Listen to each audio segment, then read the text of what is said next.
to many people, and usually we find out the why when we get like kind of, what do they call it, middle-age crisis or 30-year crisis. Now, it is my great pleasure, of course, to introduce Eduardo to those of you who have only met for the first time today. A man who cares deeply for others, who has a passion for getting people together, and a founder member of One Golden Nugget. The man who enabled today's event, Eduardo X. Hello, Eduardo. Let's have a round of applause. Why do I do what I do? Because for me, the why is what is missing mostly, in life for many people. And usually we find out the why when we get like kind of, what do they call it, middle-age crisis or 30-year crisis. I've been searching the answer for the why for a long time. So this is my why presentation. Let me share it here. So I was born in Chile in 1973, and that was like my first why, because they took my father, because he believed that people should be able to read and write, and they tortured him for 3 years for believing that, So I remember when I got to know my father, it was like a ghost, I didn't know what it was, because he came back as something else, and it took him many years to heal, and me and my mother and my sister, we had to live where we could get fed, because that was tough times, So that was my first why, was like, why did they do that to my father, And that became of kind of my quest in life, to find the answer to that why, like how can a human do that to another human? And at age 5, we came to Sweden as refugees. Like my father, they had released him. They didn't kill him, luckily, as they did with many other people. And I remember going to Sweden. I was so happy, like coming to this new country. It was like going to Disneyland, But what I didn't expect, that was only the beginning for me, as a child, to experience hell on earth, So I came to something that was today like racism. For me, that's like popcorn, what we see today, It was nothing when I came, like Nazi skinhead was a fashion, Every day I go to school and back to school, I see a swastika and says blackhead go home. Every single day, in the play yard, wherever I went, it was there. But they gave me a gift, like I found the library, so I had to hide there, and I started to read these books from all the world. Like first, I read everything in the children apartment. I did it methodologically, actually. I took one book, the second, and then I went, and then I said, I read all the children books. What do I do now? So then I started to read like grown-up books, right? So at age 11, 12, I thought that Gabriel Garcia Marquez was a hero, actually. And my friends, they were like reading Spider-Man. But I couldn't spell, actually. I had problems spelling, I found out I had dysgraphia. It's a spelling disorder, So my mother was very disappointed because the teacher said, your son is highly intelligent, but he don't show it. Like he doesn't do homeworks, and his understanding is on a dollar level, but he writes like a 5-year-old, right? So I felt so bad about that for my mother. And I'm from Latin America. And the one thing you don't make your mother cry. At age 12, I discovered a computer. And that was the first time in life I found passion. Like when I saw that computer, it was a Commodore 64 at a friend's house. It was like the skies opened for me. And like that was the first time I felt a whole intervention. You could say this was my destiny in life. But we were poor, so we didn't afford. So I started to work actually at age 12 to buy all those computers that I bought all these years, like Amiga 500. I have every console that you can imagine. So I became like the nerd, right? So once I hit my teens, now like these skinheads, they were not coming like to beat me up. Now they were coming with knives. So I had to stop toughen up, So I started to box, and now they didn't mess with me, like, because I became quite good at fighting, but I didn't want to do that. I just wanted to leave me alone. So I had to become the T-Rex around T-Rex, but eating carrots, It was like, and I hated that, because I was not one of them, but they forced me to do that, because I found a book that changed my life. That was the Malcolm X, the biography of Malcolm X, that taught me to have pride in my color of skin, that taught me that I have a worth of existence on this world, you know. And also, like, when the Public Enemy record came out, that changed my life forever. And I still remember today, I was 15 years old, sitting with only Swedes, my friend, and they said to me, Eduardo, we like you, but the rest can go home. And then I realized they hated the guts out of my family, and maybe they were writing those swastikas on the wall. And that changed my whole personality forever, I could say. But it took me some years to like kind of drop that T-Rex attitude that I had for some years to survive, you know. So what happened was, at my 20s, my mother passed away, and that was the biggest blow in my life, because she was like the only person that had believed in me all my life, you know. So she passed away, and I remember that I cried for 1 year, actually, every day.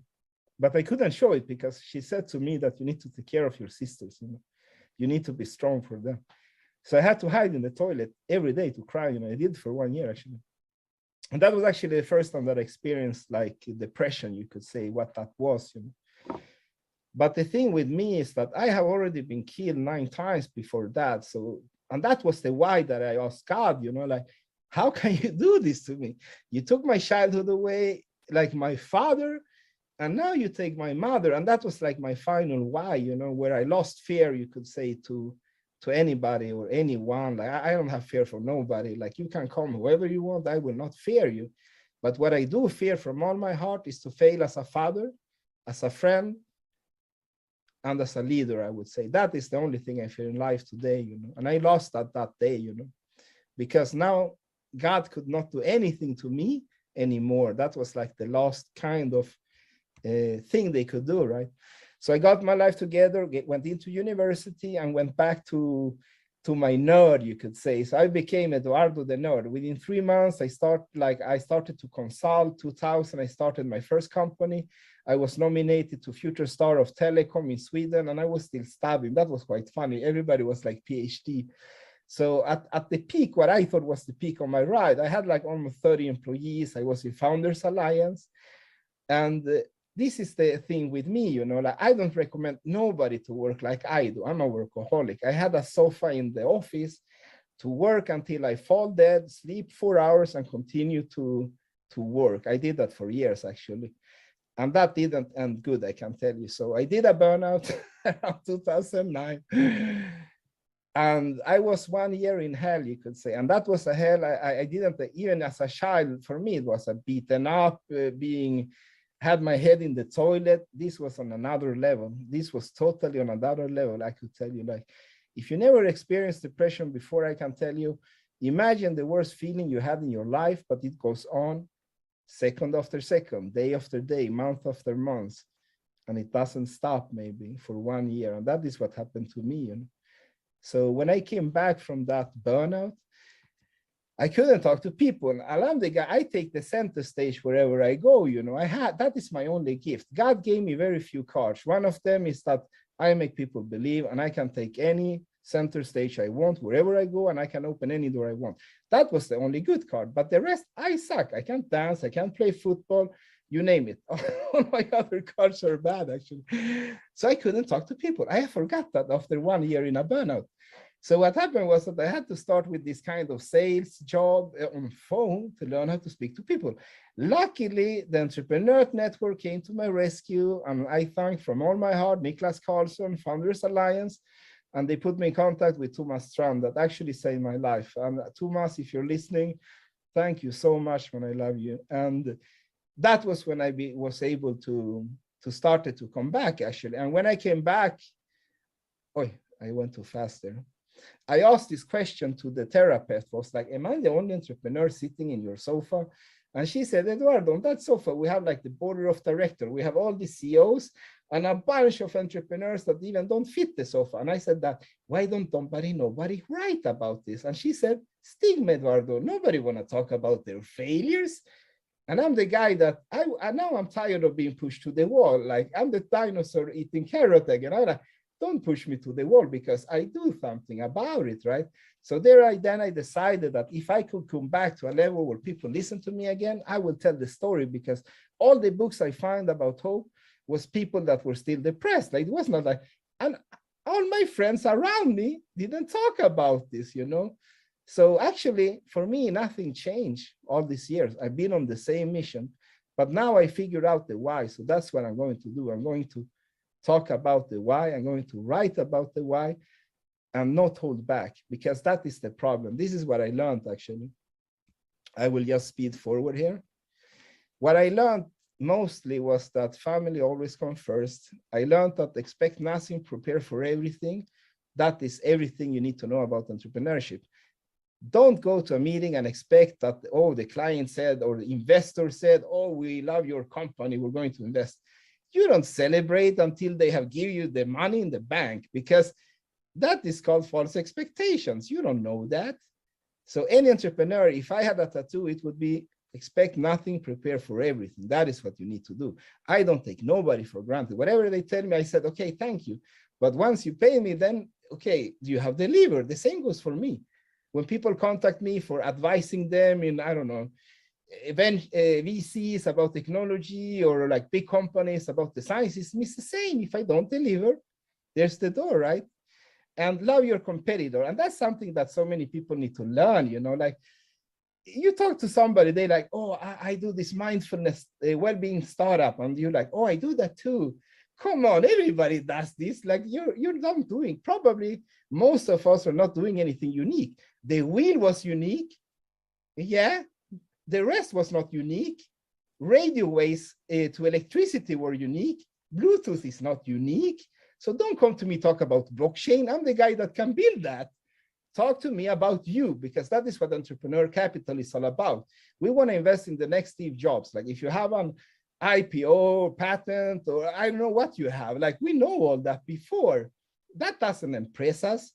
What impresses us is how many times have you fallen down and get up in the morning again without hesitation. That is what impresses us, you know, because that is what it takes to live the life that we live, you know, because that is life. It's like a carousel. It will go up, but it will also go down, and you will fall flat on the ground. And that is what entrepreneur capital want to be. We want to be with you down there and help you up. We don't want to abandon you. And that is the reason that I had this idea for so many years, because that was my experience, you know, with VCs and with other companies. But now they have improved. There's a lot of entrepreneur-funded VCs. I like them a lot. I'm actually limited partnering one, Mendoza Ventures. So make your breath count. Like you take one breath in and you leave, and you take one breath out, you're dead. Like you're not immortal. You're not Superman or Superwoman. Tony Robbins is not a god. He's just a human. Don't make idols out of other humans. There's only one guru here, and that's you, you know. That's the fact, you know. So as soon as you realize that, the better it is for you to create your own destiny, I would say. And you always have the choice between positivity and negativity. Every second, every day, every action you take, don't yell at a person coming late to a meeting. Maybe he tells you, you know, my wife died, I'm sorry. What do you answer then? Always choose positivity. And there is no I in we. This is not Eduardo's trip. This is not entrepreneur capital. Is about everybody around me that I consider family. It's not like my show. You work with me, Maxwell, right? Is it my show when I enter the stage? Never, right? Yes. Yeah. I'm the best talker, maybe in some occasions when I talk about my things. But when I enter the stage, everybody's with me. You know, I'm not there to shine. I shined enough. Now it's some other people's time to shine, actually. So that is my intention with Entrepreneur Capital. This will actually be my last speak in a long time for Entrepreneur Capital, because the stage is yours. I already been there enough. So my books will talk for themselves, actually. And this is another topic. I will not take too much time because I can talk about it all day. The only thing I can tell you, the big corporates have not gotten the picture. The research was done like 30 years ago. Motivational factors, what drives people, you know, in the company. They don't get it, you know. So that will take time to change, actually. And that is how industry works. And everybody needs to understand this, that when electricity came and all the industry leaders agreed that this was the next big thing, it took 30 years before it started to change. And that's the same time it takes to remove all the top leaders. So that is something we need to change. And that's the reason we started Digital Leader like Academy. because we need to be improved. The fact has said it all the time, you know. So I will not take more time. I can speak about this forever. And the X doesn't show here, but I truly believe that everybody has an X factor. I truly believe that from all my heart. I think every person is unique. You're not a label, like, I don't know, all these labels, like Aishi. My son, they got him all these labels. You're not a label. That's a spectra in an academical research. You're unique. Never forget that. So I'm on the same mission that I was since day one. I'm on a mission to humanize leadership and the workplace. And I intend to do it from my computer, actually. So that's the reason I'm here. And this is my why. Yeah, thank you.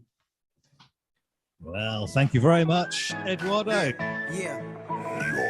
Make the change, rearrange, and life seems strange, but you gotta keep your aim, stay focused on the game, don't quit. Quitters never win, winning all begins when you begin to believe in yourself again. Yeah, ready, fire, aim, gotta get that. Negativity in my life, gotta get that. Positivity. Yeah. Make the change, rearrange, and life seems strange, but you gotta keep your aim, stay focused on the game, don't quit. Quitters never win, winning all begins when you begin to believe in yourself again. Yeah, ready, fire, aim, gotta get that. Negativity in my life, gotta get that. And we are back, another episode of Eduardo Live, Empowering Monday. And today I have a very special guest with me, Nicole P. Jones. It just says Nicole on your label, but it's Nicole P. Jones, actually. I know her name very well, I would say, because we have some history, I would tell you. You know, the fact that you care and love this voice so much and that you're trying to get guidance and better understanding. At the end of the day, sometimes we have to say, you know, they're only 6, they're only 7, they're only 5. They're not adults. They're not teenagers yet. But I do believe it's important to make sure we nip it in the bud as a child, but also understand that some of the outbreaks or tantrums or whatever are actually kind of common. And the more I talk to people, the more I'm starting to learn that I'm not in this little boat by myself, you know, and our children will be okay. And they're amazing in our eyes, but they're going to continue to be amazing in other people's eyes. I just know it, but I do too share that fear of sometimes he erupts and I'm like, what? Like I hope he does not do this. Like, I mean, I have like a trigger in a different way too. Like I can get really upset about him being so like mad or whatever, but then I get really sad because I'm like, I hope that this is just a growing phase that we're going through. Because, you know, I'm like, does he need to start talking to someone, and is he just can't talk to, like, you know? So it's a I just want to say I feel you, and really respect the fact that you share that. Frank, could you please present yourself to Rob, and then Rob, you back to Frank, please. Well, yeah, definitely. Thank you, Eduardo, for hosting us, and on this special day of Martin Luther King's holiday and birthday. One thing I know is Rob and I connected on LinkedIn, as you and I did, Eduardo. But you know, I've been following his inspirational messages, and I am honored to be on today to inspire folks of truth. Oh man, it is an honor, brother. It's an honor and a pleasure to me. Like Eduardo, man, everybody that he is inspired by is inspiring, and it's exactly with you, Frank. And you're authentic. Your message is truth, and we need more of it. So I'm always excited to even hear what comes out of the mouth of people who are walking that walk. So this is going to be a good conversation, and of course, Martin Luther King Jr. I mean, my wife and I were just talking today about how powerful his life is, that everyone I've ever talked to from anywhere on the globe knows who he is. Yeah. That's how great of an impact he had on this world. So this is going to be a good conversation. So what we're going to do is that we're going to go through history, actually, memory lane. Back down memory lane. We're going to go Oh, Rob, backward. you can sing. Back, yeah, like Give us Rob has a amazing songs. So we're going to go through some images until like before that famous speech, right? Like I have a dream. Yeah. And like to analyze like what was it before, you know? And that's something I have a hard time because a lot of people I had talked to, they don't really understand the history, I would say, like what happened actually. Mhm. And I will talk a little bit more about that when we come to a special picture. Let's start here. First picture. It says no colored allowed by order of manager, Broadway Theater, Knoxville, Tennessee, May 26, 1925. Who wants to start? Well, I'll start, and then Rob could elaborate on what I know back in El Paso. I am not from El Paso, but my wife's dad grew up in the El Paso area, and during that era, there was also a sign that read, "No Mexicans, no Negroes, no dogs allowed." And one thing that I know is in terms of allyship, brown and black, we are very much under attack. And today, you know, we have a COVID vaccine, but we need a vaccine for racism.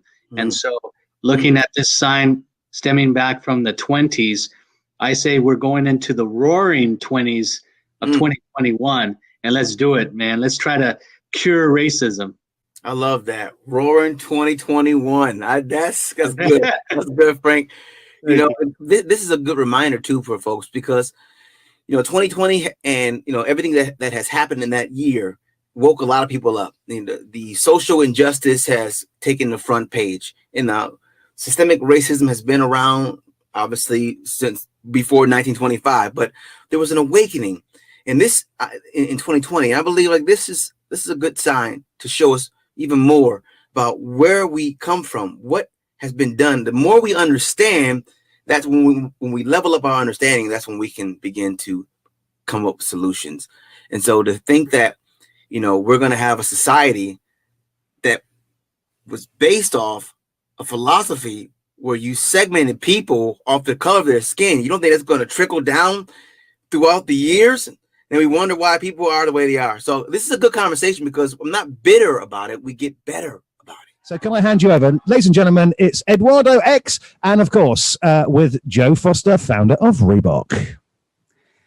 Thank you. I just want to say thank you, Steve Foster and Maxwell. This was amazing. Again, amazing, I would say. Mr. Joe Foster, the co-founder of Reebok, shares the same name as his grandfather, the founder of G.V. Foster & Sons, and pioneer of spiked running shoes.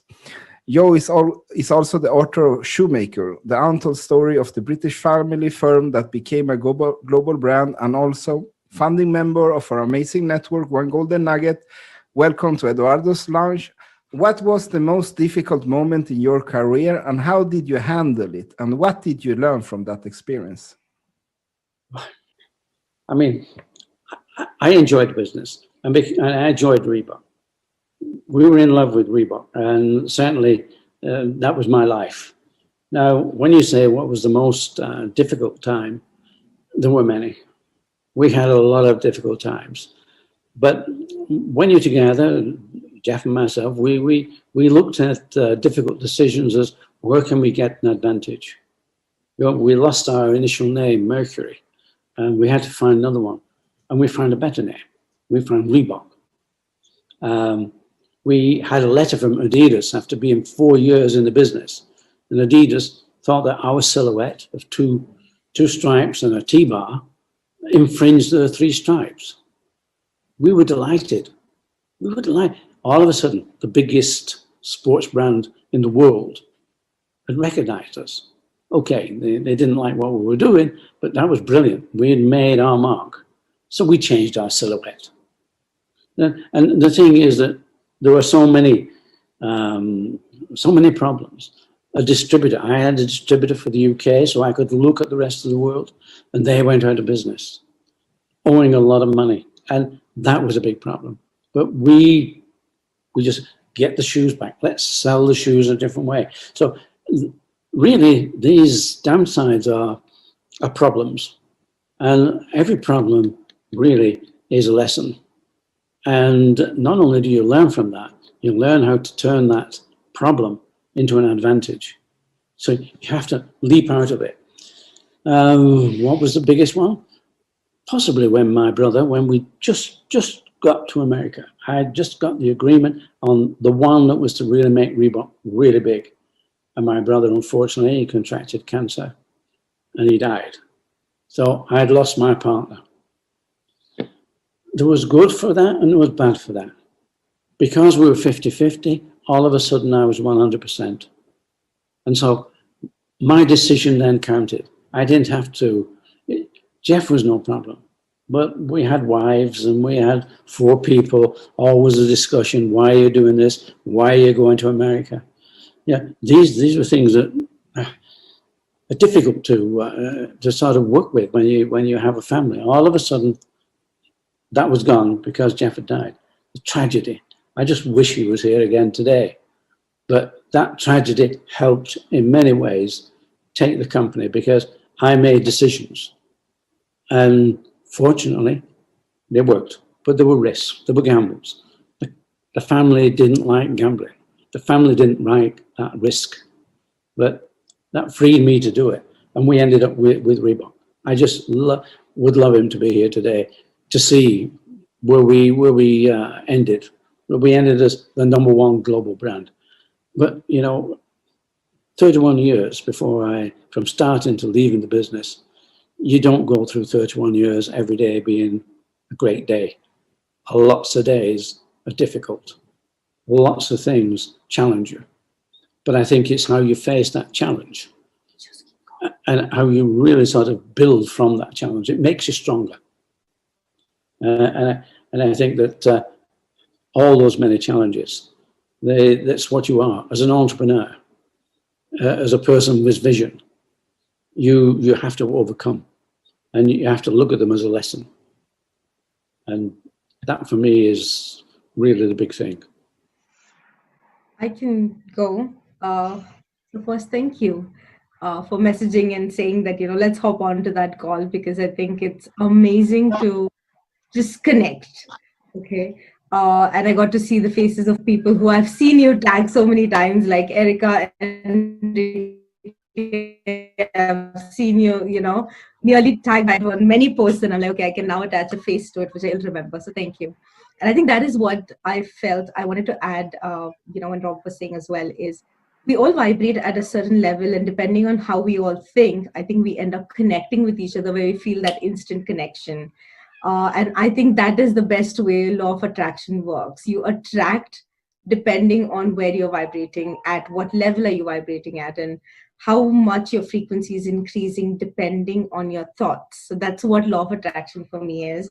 And it actually comes down to a very simple line, which I always say, and you've probably heard me say that a lot of times. I have learned that if we all are children of this universe and we have been born in this universe, which means I'm a child of this universe, then don't I deserve everything that is abundance of this universe? That's what we get hereditary from our parents, right? Yeah. So if I'm the child of the universe, I deserve all the abundance that is there in this universe, everything that is good and I can attract. And for that, all I have to do is prove myself. Like as a child, we have to prove ourselves to our parents at times, that I can do this, I'm capable of handling it. And that's all law of attraction for me is. It's like everything in this universe does belong to me. All I have to do is I have to just keep doing what I'm supposed to so that I get what I work for. So yeah, that's all I wanted to add. So thank you, Eduardo, for. That's great. That is great. Yeah, thank you, Rob. We're on air with my dear friend Enrico Acosta Gonzalez, like the guru of leadership on LinkedIn. A friend, what can I say? My sensei of leadership, who I always talk to when I feel lost with leadership. I go to Enrique Acosta. Enrique, tell us, how did it start? How come that you are so passionate about leadership? Tell us the story. Tell us from the beginning to where you are today. All right. Well, thank you for having me on the show, Eduardo. I really appreciate it. I know we've talked about collaborating for a little bit, and I'm so happy that it's coming to fruition. I'm Enrique Acosta Gonzalez, everybody, and frankly, and just to be blunt, it started because I fell under poor leadership early on in my career in the Navy, and that scarred. That scarred hard. There was a lot of putting down, a lot of just poor management, poor leadership, and that propelled me on the journey that I'm in now. I spent 26 years in the military. I was fortunate and blessed enough to get to the highest rank that I could.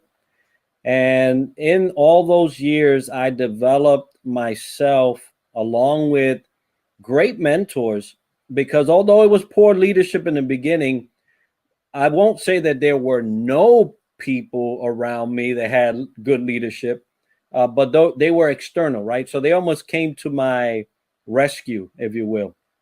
But thankfully for them, and a lot of good mentors and a lot of great books, including the Webster's Dictionary, which I miss.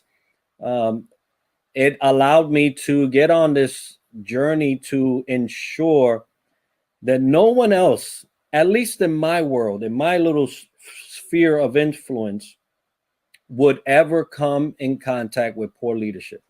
I knew how much it really hurt me early on, and I never wanted to see another sailor fall under that ever again. So I did my 26 years, and I decided that leadership was my life, and it really is. It's my passion. I love it. I could do it, my eyes closed, and I could do it forever. So I created Triad Leadership Solutions, which focuses primarily on college graduates that are going into their first year of leadership, or established leaders that are just struggling. They just can't get effective. They can't get efficient. And they don't want to tell anybody at the office, right? Although everybody knows. Let me just tell everybody out there that's struggling as a leader, people know. So I work with them, and I get them where they need to be. It's funny, there's this slogan, right? And you've seen it, right? I take you from success with the K, and make it success. So I have a play on words on that, but there's little things that pop up in people's leadership styles and their tenures that really are like a wrench in the mix, and they just can't get past it. And so I help folks to get past those areas and make them the best leader they can be.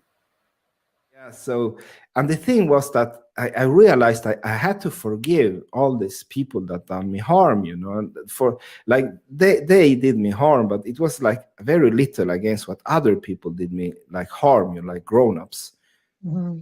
They really hurted me. And that was so hard but I realized, and that what happened was that forgiving them was the easiest part, actually. Mm-hmm. That was so easy to forgive them, because I realized that they made the man I am today. That believe in humanity, that is humble and try to have compassion with everybody. They built that man, and maybe I would have been like them if all this didn't happen, right? I just went along with all the hate and hating with everybody else, but I was the hated one, So forgiving them was very easy, but forgiving myself for the wrongs I did in life, that was very hard. That was very, very hard. And that still today, I can like have like this kind of feeling, like, why did I do that in that situation, And forgiving them, it actually went in a second. When that forgiveness came to me for all the people that done me wrong, it doesn't matter what they did to me. Mm-hmm. It opened my heart, like totally. I could say that was the biggest relief I think I had in my life to this day, to forgive all the people that done me wrong in life. Yes. Well, forgiveness is like a medicine. It heals you, really. And as you said, forgiving other people is easier than forgiving ourselves all the time, every time. Because why? Because when we feel like we are at a moment where it requires some forgiving, it means that we disappointed ourselves. We are disappointed in myself. So how can I do that? How did I be able to do that? Me. So I'm disappointed in myself. And that's why it gets so harder to forgive ourselves. But without forgiving yourself, you cannot proceed with your life. You get stuck. And as soon as you can get through it, you can forgive yourself, then all the doors open because you have a clean slate in front of you. You cleansed your past and you're ready to move on. So that's why it's so important. You know how I could forgive myself, actually? Be promising myself to not do these wrongs again, you know. That is what I did. You know? I promised myself I'm a better man today. I'm more mature, you know. Like a lot of the errors that I did in my life, I was like quite young. I was like an immature man, you could say, that had a heart that was very like hateful against society because of all the wrongs that happened to me. And but I realized that I'm an intelligent man. I can't have all these grudges against because I changed. I took the possibilities. I went to university. I built an awesome career, or I wouldn't even define it as a career. I built the life that I wanted to have, and that is the life that I live today. So why should I have all this animosity to like all the things that I did wrong in life before, when I was an immature man or a child? Maybe also things that I did as a child that like I regret, right? Yes. But what I did is that I came to the conclusion that I can't change that. And if I ever like hurt somebody in my life, is like, if you're listening, I can tell you I'm truly sorry. Like how can I say, I really like I hope I wouldn't like done what I did, you know, like, and I'm sorry that I did, but I can't change that. Like I hope I could take that back. If I could, I would. That now I'm speaking from my heart, you know. But I have to move on. Like I have 2 children. I have like to live life. I can't live in that anymore. So that is what I did, actually, to forgive myself. I promised myself, don't do these things again, you know, that you regret. You need to move forward, Eduardo.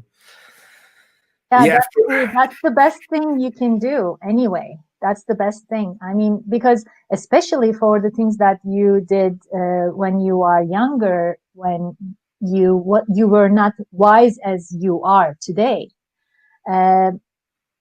Actually, we need to thank everything we experienced for teaching us, because we learn from them. And today, who we are is exactly the result of what we have experienced, what we went through. So when we see that from this point of view, then really negative things even turn out to be a teacher for us. So then we see the positive side of that negative thing that made us who we are today. So that's why you did the right thing. You faced everything that you thought you need to forgive, and you did, and you forgave yourself, and that because of that you are who you are today. All right. Everybody needs somebody, and there's somebody for everybody. So if you ever need somebody to lean on, just give me a buzz. Lean on me, yeah. When you're not strong, and I'll be your friend. I'll help you carry on. It won't be long that I'm gonna be somebody. So the worst mistake I did is that I let a false gold into my life, you know, and that was devastating. You know, it was devastating to my mental health, to my business, to everything, you know, because that false gold, they can destroy your companies. It's people don't understand. Like, it's serious thing. In your life. To get one bad. I call them sharks nowadays. You know, that's my expression. You know? What do you call I them? say sharks, like shark. You know, from the movie Shark. Because what they do is that they grab your hand, right? And when you remove your hand, you're missing like 4 fingers, but you don't notice. You know? Until they have taken your whole like arm or something. Then you wake up, you know, but then it's too late, you know, you can't do anything about it. You know? Right. So that's the biggest mistake that I did, was to let so a way to help avoid that would be to check credentials, because, you know, people come and they put on one face, and a lot of times another face shows up. There's a lot of Dr. Jekyll, Mr. Hyde, depending on what emotional roller coaster they're on.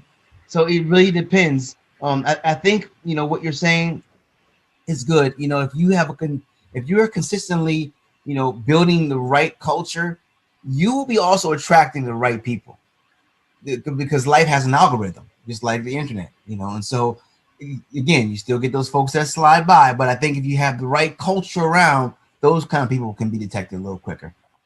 Yeah. Right. So, yeah, you know, I will be honest about this is a true fact. I have recruited maybe 100 people in my life, directly or indirectly. Indirectly mean I have just been assisting, or I have given thought about somebody. I never in my life looked at their grades or what school they went to. Never. The only thing I look at is who they are, you know, like what do they stand for, like what is their passion. That's my main point. That is their passion. They don't need to be the most experienced, like engineer or designer. I want the most passionate one, you know, because it's the passionate one that will create awesomeness. And I expect from myself awesomeness. I expect everybody that works with me awesomeness without burning out. That's very important for me, without burning out, because it's not fun thing to do. Yeah. So the only way to do that is that you must hire by your values that you have in the company. That is your Bible, and that was many companies don't understand. Like, the power of having really strong values is you can use them actually to select out the diamonds into your company, and you can remove the false gold and the things that you don't want, you know, by that. And like I can have any person working with me, like for me, like disabilities. I have a lot of disability. I have like dysgraphia. You can name it, and I have it. You know? It doesn't say anything about it. That should not even be a question, according to me, in a work interview, because we are humans. We have that. Yeah. So I could hire anybody, but I would never in my life hire a skilled a-hole. I don't want to say the word. A skilled jerk. That's the word thing I know. That's, for me, that's a no in my world. Like, they don't enter. I don't care if you're the smartest, most intelligent person in the world. You don't work with me. Right. If you can't treat people good. That's so simple. That's the most important thing. You know, they said there's this slogan or this phrase that says, one monkey doesn't stop a show. One monkey can't stop a show. But that's not true, because if the monkey takes the bus steering wheel and takes the bus off the road, now you're off the cliff. There's the monkey, there's the show off the cliff. So you got to be very careful of the people that you allow into your circle and close to you. You got to stay awake. I think you just got to stay awake, you know, because, you know, people, you know, they are who they are. But as long as you are awake and aware, I think, you know, you can help guide the bus and keep it on the road. And when you build it, and if I'm going to use this as an example, you know, we've had some sharks. We've had those bite our arms off, right? Either slow us down or just, you know, little bumps in the roads, right? Yeah, little fingers. And but allow me to find someone like Rob, right? And then Rob, to us together, start finding sharks together, you know, and start weeding those out. And now we have a team that we trust, that we can trust in each other. So even when a shark does try to come in, and it's a red flag for one person, we as a team know that we trust each other enough to look at their concern. You know what I mean? Because we don't want it to enter what we've already created.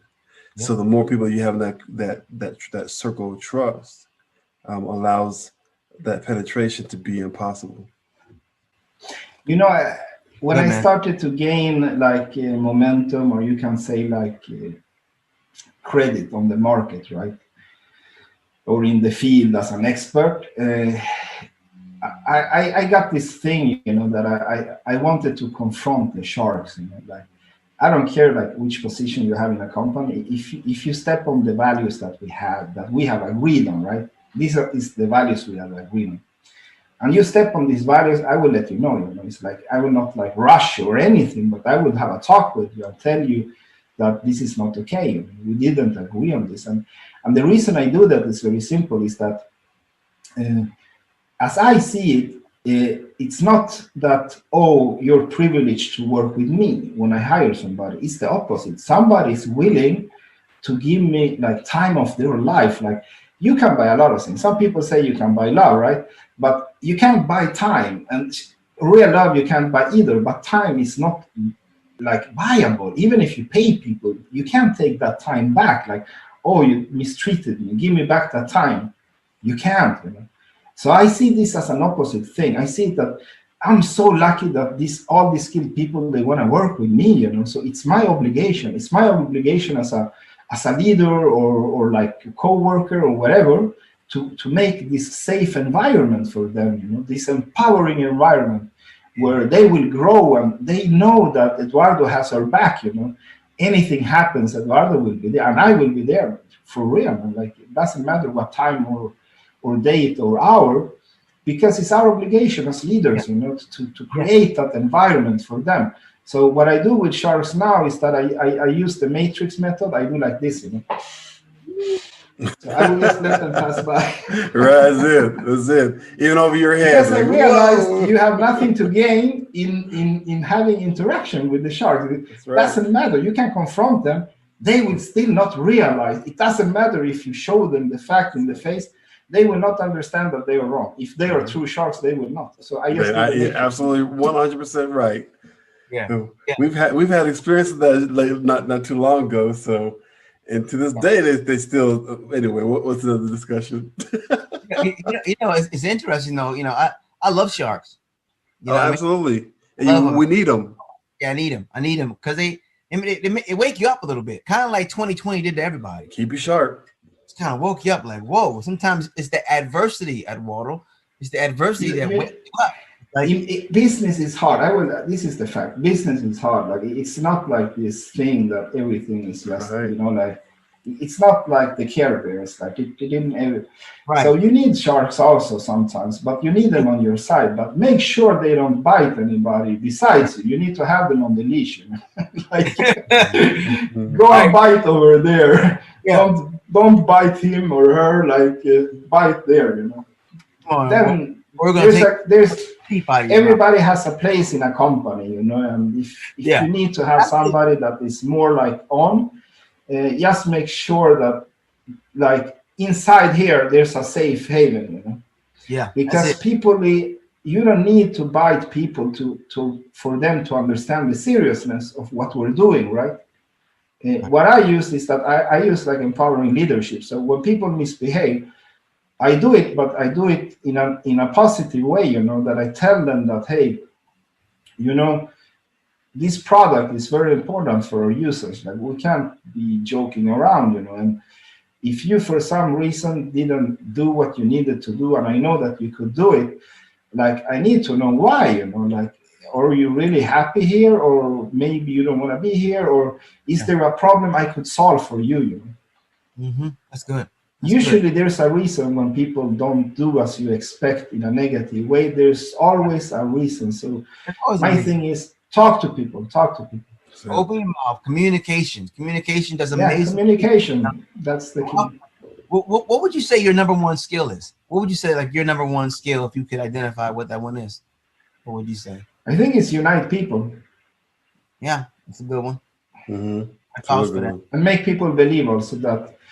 But usually I talk about things that usually people they see it. You know how I feel in most cases? I feel like the story with the king that is naked and that little child said, "Oh, he's naked."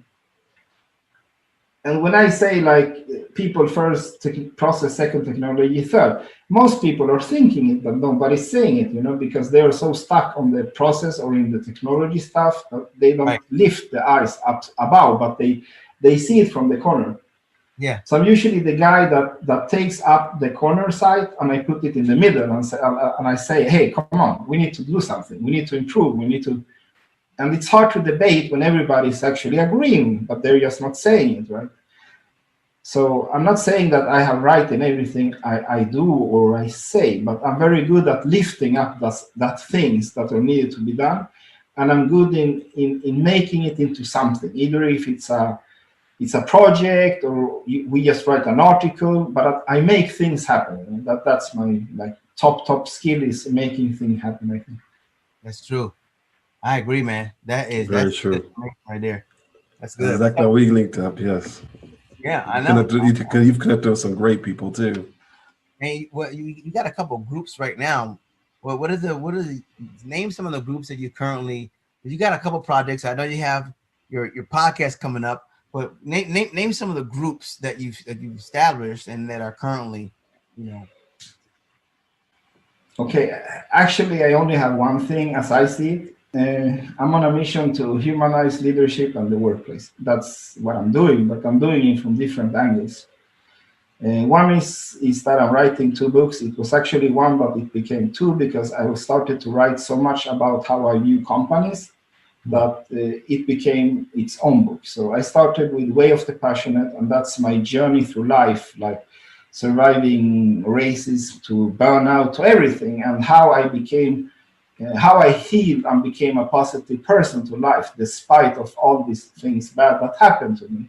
So that's the thing of Way of the Passionate. And I talk a lot about the science behind, like why are people so negative and how can we change that into positivity and how can we change the mindset, stuff like that, well-being, mindfulness, all of that. And then the second book is called The Digital Culture, and that is how to build amazing companies putting people first within the digital sector. So that's the thing I was talking about before, like empowering leadership, like how do you build company culture. So by this work, I started actually 2 groups, and one was the Leader Support Group, that is a network to aid and create awareness regarding well-being at work. So we're like now in the group, we have like 10 or something people from all the world, like really, really good experts within everything from organization psychology to therapists to people in general that understand what is happening and what we need to do. So we have an ambition now to do some writings together and to do an event. That is what we're doing there.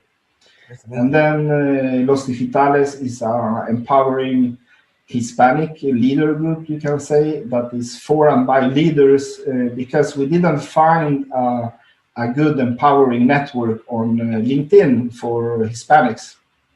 So we decided to start one, and we announced our first event like 1 week ago, and we have already like 450 registered potential attendees. So that's quite fun, right? In the purple world, and, right?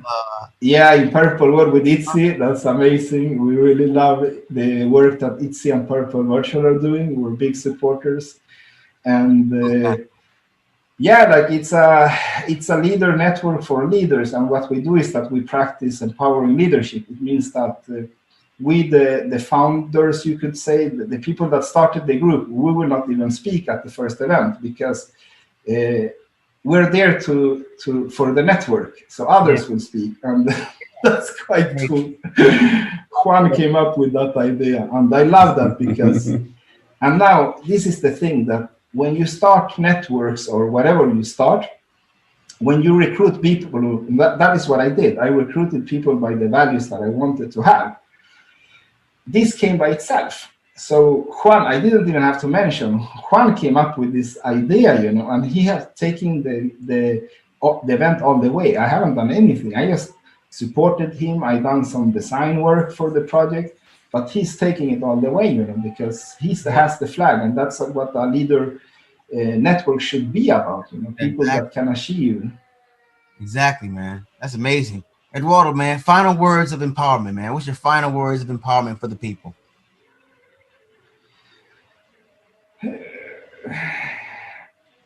It's still the same, like I would say, like, stop thinking like roles, stop thinking like for me, it's like there's only one humanity and there's only one human race. Like, we're all in this together. That is how I believe that. It's not like this kind of people maybe think, oh, this is some new age stuff. No, it's not. That I'm just saying the fact, that if people are going to work for a company like all their life, it's so much time of your life. So if not everybody can come along to the term that let's make this an amazing journey for everybody, right. Like, what are we doing? That is how I see it. For me, it's so logical. Like, I can't even debate it. Yeah, I like that, man. That's wonderful. That's the way to end it. What's the best place for folks to catch up with you? Like, where are you hanging out the most? Where would you like for people to contact you, find you, man? Now I have widened my horizon. So now I'm on YouTube. I have opened more like information channels, not communication channels. I only have one. That is LinkedIn. That's my main one. I will always have that one. Yeah. So if they go to LinkedIn, you can guide them to all the different channels and all the different networks and everything you have internally. So the one thing that you can do is that you get a response from you on LinkedIn, right? Usually that's the easiest, but sometimes the problem I have now that every time I have done like an event, now I was in 2 events, that was last week. So I get like a huge amount of people like sending messages. So I don't have time to follow up. And I think that one should do it, but I also have 2 children, 3 and 5. I have a partner that wants some time. I have a full-time work, and I have my studio to play with. So I try to do my best, but what I'm going to implement now is that I'm implementing this kind of routine where I have these fixed hours per week where I only like connect and respond to people. Man, that's awesome. Send us that information. That it works. Send us that information so we can make sure to put it out there.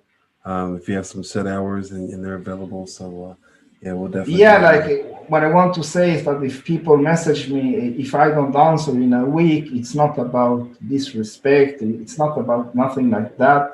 I truly value that people contact me, and I want to answer immediately. But sometimes I have too much, so it's a little hard to answer directly. That's what I'm saying. Yeah. Well, I appreciate you, man. We appreciate you being on the Business Empowerment Podcast, being our first one official. Yes, this is like Genesis. Thank you. According to the Bible, this would be like Adam and Eve kind of thing. It's the first. First to seed the ground. And thank you. Hey, you know what? Eduardo, I've been talking about this, guys. Like, come on, let's get it done. So thank you for putting the fire. I had the sticks, you had the light. So can I have one final goodbye? Absolutely. Okay, I have only one wish. If I had one wish in the world, that would be that we need to humanize the workplace and we need to remove stigma. Because regarding either if people have ADHD, bipolar, Asperger, or whatever they're like suffering with, in life in general, we're just humans. There are no supermen, there are no superwomen, there are only humans.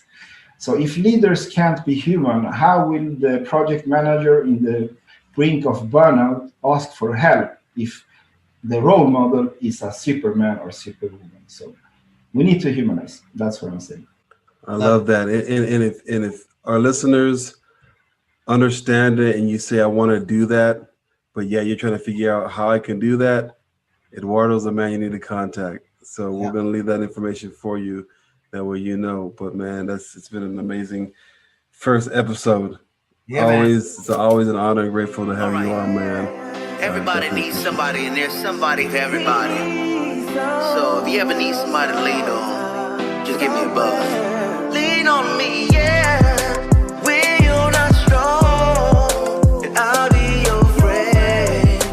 I'll help you carry on. Oh, it won't be long that I'm gonna be. This one's a bit of a shock, right? You know, given the Me Too and being someone who's been in situations where it was Me Too.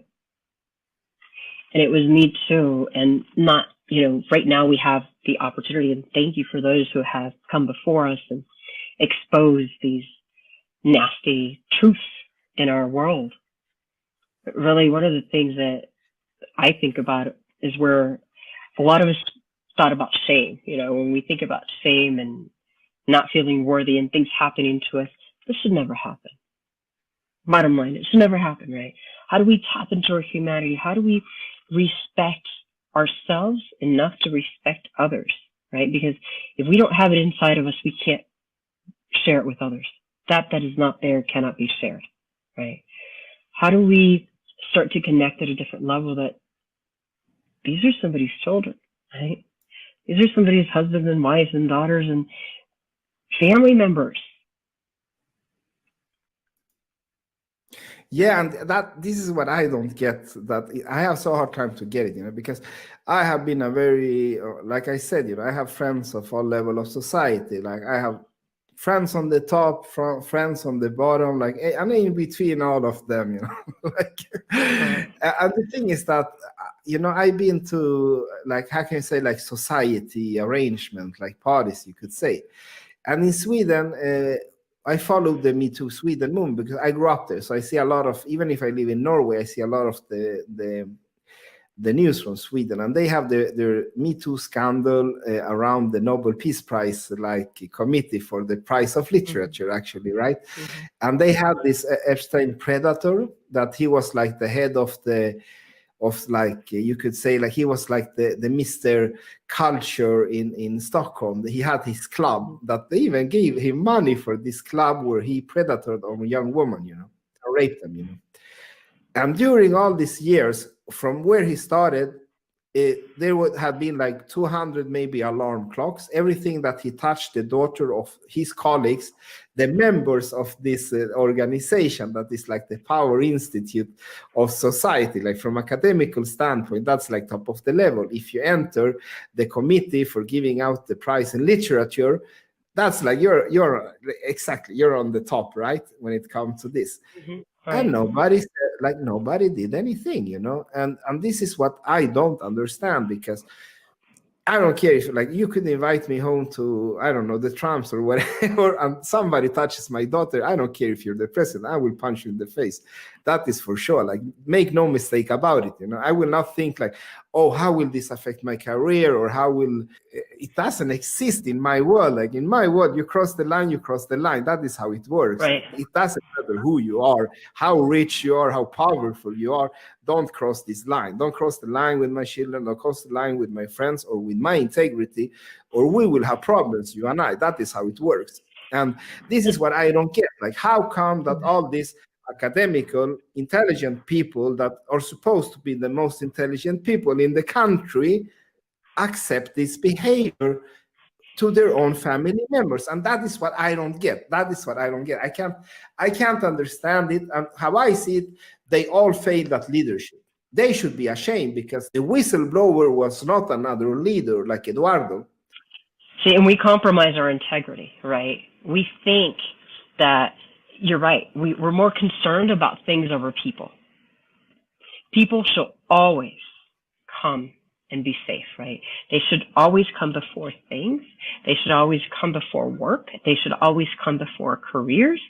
And I've been in situations myself where my integrity is being challenged.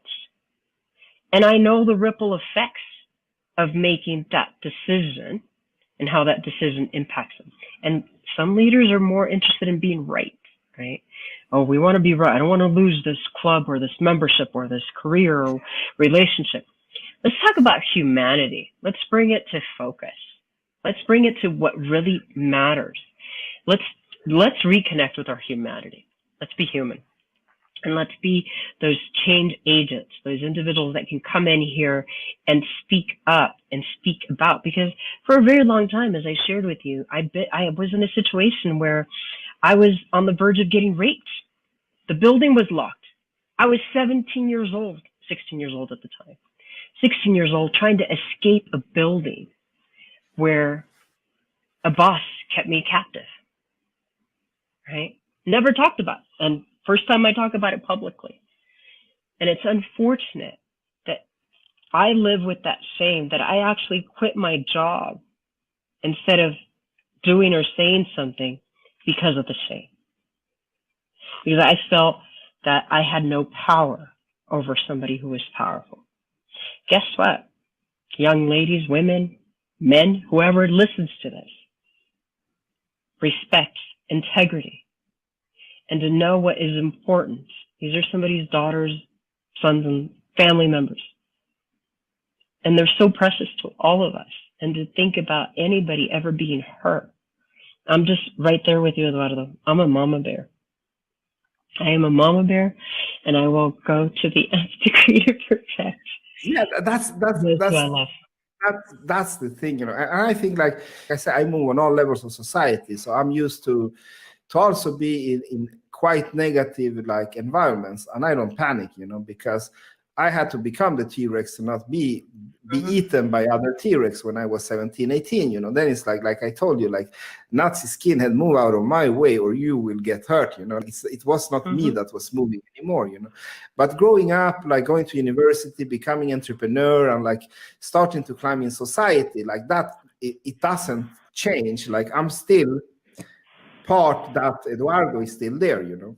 And that Eduardo will come to life if you cross the line. And usually what happens during, like, I could say like career, or I don't know what to define because I'm not a career person. Like, give me any role you want, I don't care. I will still do what I do good, you know. And that is to build teams, amazing teams, and to hire the best people and do amazing products. And usually I crossed the line with the famous psychopathic leader, like psychopaths, a narcissist, you know. Right. Yeah. And usually what happens is that people come to me and they like, you know, Eduardo, like I'm feeling bad. I heard about your like burnout stuff. Yeah, and then I ask them, you know, and usually it's the same case, that they have a narcissist leader, a psychopath leader, or maybe like just a wrong program leader that is not having any symptoms of being a narcissist or a psychopath, but he's being a micromanager, and he's just being evil to persons, or she actually, it could be a she also, because they were brought that way. Like their parents was a Nazi, you could say, like a fascist, and they treated them as animals, you know. So they are now like wrong program treating others the same. And when I see them, and I notice that because I know a lot about technology, all the years of like researching, so I can see a psychopath, or I can see if you're damaged quite quickly. And I remember like the head of HR when I was at the Norwegian like CSD/stock exchange, he said, Eduardo, did you analyze me too? And she was like, I told her, like, you know what, you're safe. You're safe with me. Yeah, you're safe. If I noticed anything, let's say like this, none of the leaders I have met here, like in a company, or that is what I told everybody that had asked me the question, like, who is who in this company, right? Usually there are not so many of them. They are like actually minority. But what happens is that when they enter and they get a power position, usually what they do is that they become very skilled at something, and then they become a skilled that, excuse my French, I will bleep that out. But right, they become the predator in me too, you know, that is so skilled, is so powerful that they accept that abuse from that person, you know. But I don't do that, you know. I will like, and that's what they don't like about me, you know, because they see me and they see my eyes and they understand, like you're serious. You mean business. I'm not kidding. Like, I will take you down to the parking lot and we will have a discussion. Like, you don't do that to my people. You don't treat anybody wrong here, because we have agreed on values, first of all. And for me, if you step on the Bible values, you're stepping on a Bible, actually. That is how seriously I take values. First of all, I'm a value-driven man, and companies that I either like I'm part of, or I coach, or I mentor, I put them into be value driven. Like you don't step on the values. Like, I don't care if you're the son of the president. You enter here, you respect the values, or you will get out, or I will throw you out. It's so simple, you know. And the thing is that, yeah, like they notice that, you know, like, okay, this is another type of breed, you know, like person, because they don't play by their rules. And they call me, like, they say like I'm a change maker, or so. I don't remember exactly what. You're disruptor, right? Yeah, I'm their disruptor, and they see me as that. But the thing is that people that I help from them, they see me as the only saver, and that is what annoys me. That it's not my role. It's actually HR's role, to be honest. Now, this is reality. Reality is that it's the CEO's role to create a safe haven for all his employees. HR is their role to capture up this kind of behaviors and do something about it. Before, and this is what will happen if you don't have an Eduardo on board that can like slap these persons into like wake up. And it's not like I go around and slap people. I just confront them, and I'm not backing down, and I'm doing in a very gentle way, just making them understand that we have values here. Please stop that. You know, that is how I do it today. So and the thing is that it's HR responsibility to follow up after that. You know. And that is what annoys me, that sometimes they become so coward because they say, oh, but that person is so skilled, you know. So you're saying that nobody else is skilled. Like, what are you talking about? What are you talking about? I don't want to hear that this person is not more skilled than me. That I can tell you that. Like, we can go tomorrow and do an IQ. And also on top, we can do an EQ test. We can do both. And if I score less than that person, I will eat up my words and I will leave this company, you know. I can do that any day of the week if you want to challenge me on skillness, you know. But don't tell me that skillness goes over the safety of other humans. Because what I'm talking about now, and this is why I'm so serious about this, I'm talking about suicide. Worst case scenario. Right. That is what it happens a lot. So it's nothing to take lightly, I would say. Right, and it happens, you know, here, speaking of that, in the U.S., we lose an entire, you know, we've lost an entire class of even doctors, right? When, you know, students are going in for their residency, the pressures, the life, right? That is so, it's so difficult to know that. It's difficult to know that. And it's amazing how we're so quiet about it, Eduardo. Like, it's time to bring things to light. It's time to step up into true leadership, authentic, true, vulnerable leadership, heart-connected leadership, right? Servant leadership. It's time to mix the leadership into it. So that is what I see when I see that picture. I see somebody's daughter suicide, actually, because of the abuses. That is the thing that I say. I don't take this lightly. I think people should not joke about, like, oh, me too, this and that, and blah, blah, blah. The reality is that people were abused. That is reality. Now, maybe some cases were blown out of proportion. I don't know. Like, nobody knows. Maybe just the victim and the predator knows, right? But the thing is that 2000 and something, I think 13, or when it all started, like, how came that we are come with so like women rights and like equality and all these kind of things, and we let this happen to all these years, like recently, and nobody did anything about it. And everybody knew, like, this Epstein guy and all these people were like predators, high top on that like level where they were, you know. And that is what I claim, is that all the leaders around failed in leadership. And I think it was cowardless of them to do that, actually, because there was always somebody higher than that predator, right? There's always something higher on the level. Here's something that's fascinating. I met Marilyn Vanderberg a year and a half ago. And she was Miss America. She was and she wrote a book, Miss America by Day and Being Abused at Night. And she named one thing, and being somebody who's also a survivor. In that room, she was so powerful when she said, we're not called survivors because we survived the rape or the abuse or the whatever. We're called survivors because we survived the suicide, right? When you really start looking at it and how it really takes somebody, and it can take somebody downhill super fast. You know, I've been there, I've done that, you know, I get it. I know what it feels like, and I know what it's like to try to piece my life back together and do the best to continue to move forward and see it in different places. And I've been the person who calls people out on it. That's unacceptable. You would not appreciate that if somebody did that to your daughter, right? This is the new me stepping in here.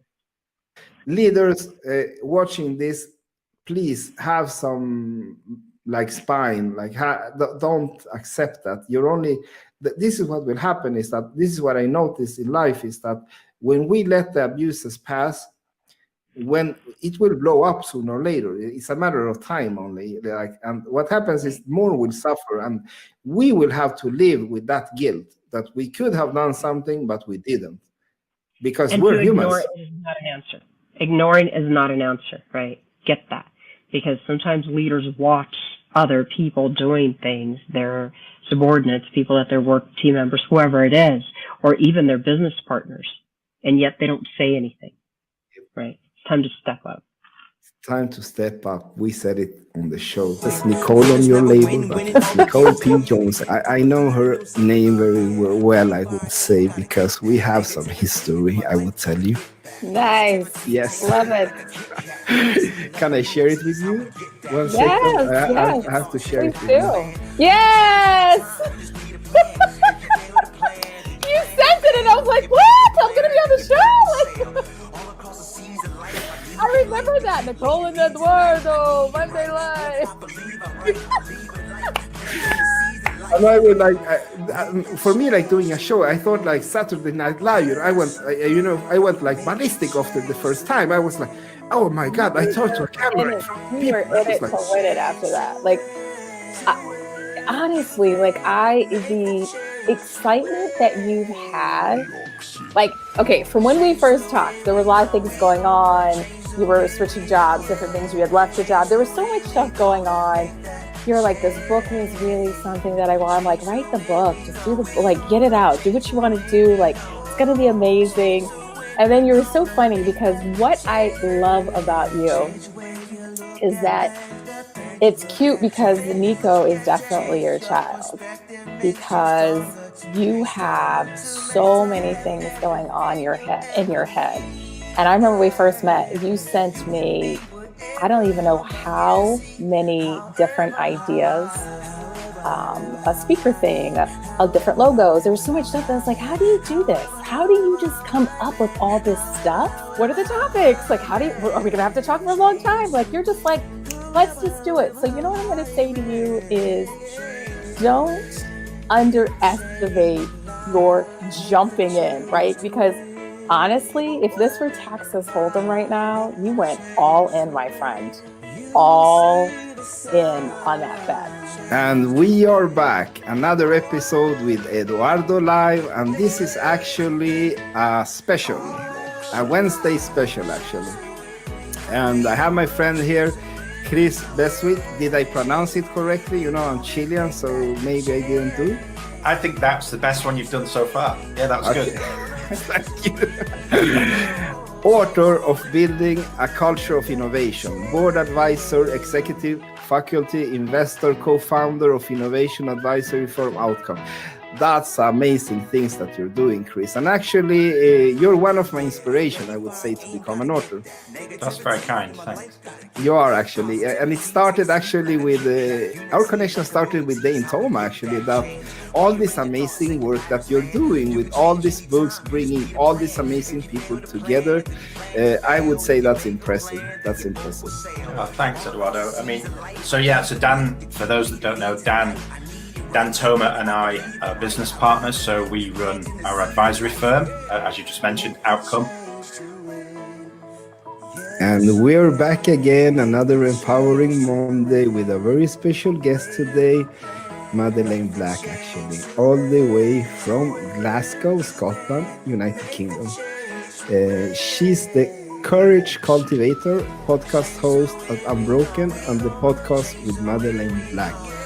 Welcome, Madeleine. Thank you. Lovely to be here with you. And we spoke actually the first time like 1.5 years ago, something like that, right? We did, yes, on LinkedIn. Yeah. Yeah. Without you, I wouldn't be here actually doing this. Well, I believe that courage is contagious, and I didn't find my voice for years, and it was somebody else speaking out that helped me find my voice, and I just really want to pay that forward. So I'm delighted that my TEDx had such an impact on you, and don't give yourself a hard time about when you find your voice. You find your voice when you find your voice, and now is obviously your time to speak. 1, 2, 3, we are live. Another episode of Eduardo Live with Mervi Laminen, all the way from Helsinki, Finland. Welcome to the show, Mervi. Thank you. It's a pleasure to be here, definitely. Well, tell us something about Finland that the world should know that maybe they don't know. Oh, well, in December, I think the main thing we talk about here is the darkness. So it's really dark, and unfortunately, no snow at the time. What do Finnish people do when it's so dark all the time? Sleep, I think. Sleep. What about sauna? The famous sauna. Yes, that's of course on the list as well. That's amazing.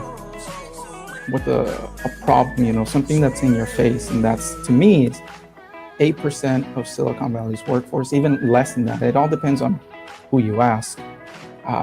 Less than 8% of the workforce is Latino. To me, it was just crazy. So I wanted to do something about that through this community. And I think that's a very powerful way to open and to really highlight this problem, right? It's very different to say. So I know a lot about design. I worked with amazing designers in my life. I know a lot about usability, and what you're doing, I love. I could say, like, from the first time that I saw it, it's the details, What I love with what you're doing is in the details, So a person like me that appreciate design, I like. Not only that, I'm a design collector. Instagram./Picker Eddie. I will put the address. You can see my collection. Like, I love design. And I love the artwork behind, because I can see when it's done, with passion. This month, something new is where we have one of our founders who interviews another. Now, last month, if you were with us, we had the most amazing man, of course, Joe Foster. You've seen him earlier on, the founder of Reebok. Can't get much bigger brand than that. And this evening, we have Eduardo in conversation with Joe Foster, and we've called this Eduardo's Lounge. Hopefully Eduardo is there. Are you there, Eduardo? Yes, I'm here.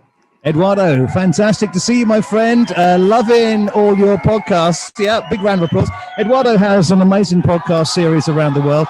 One of our founders, and I have to say that he's always looking after us here at One Golden Nugget. So, Eduardo, you have...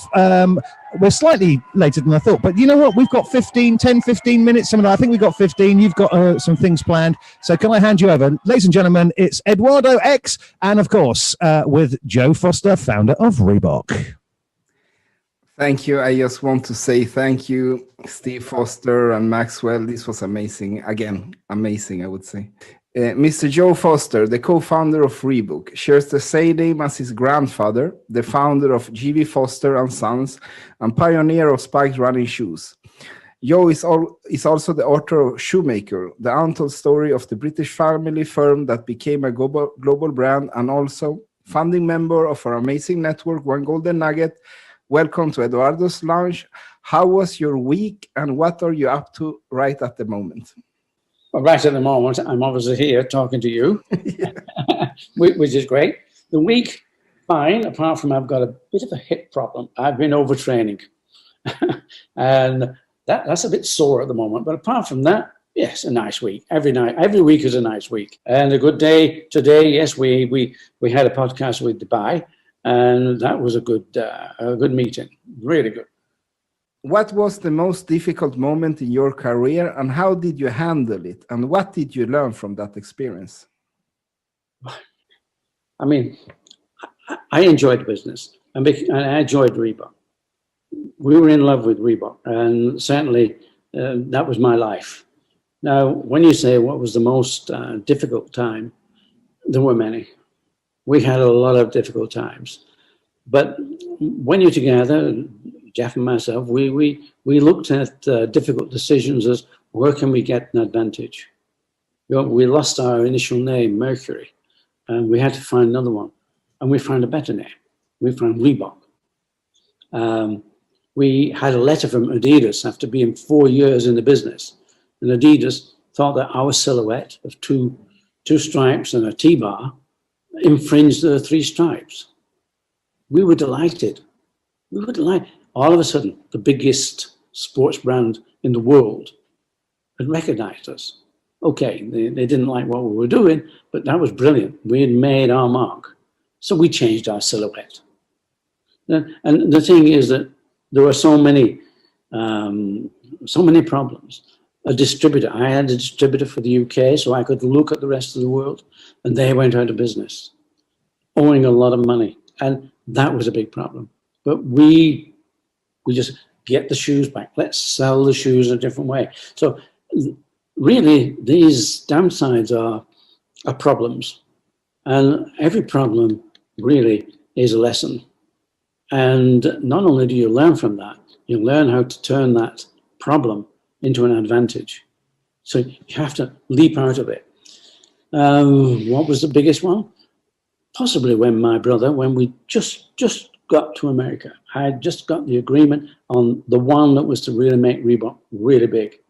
And my brother, unfortunately, he contracted cancer and he died.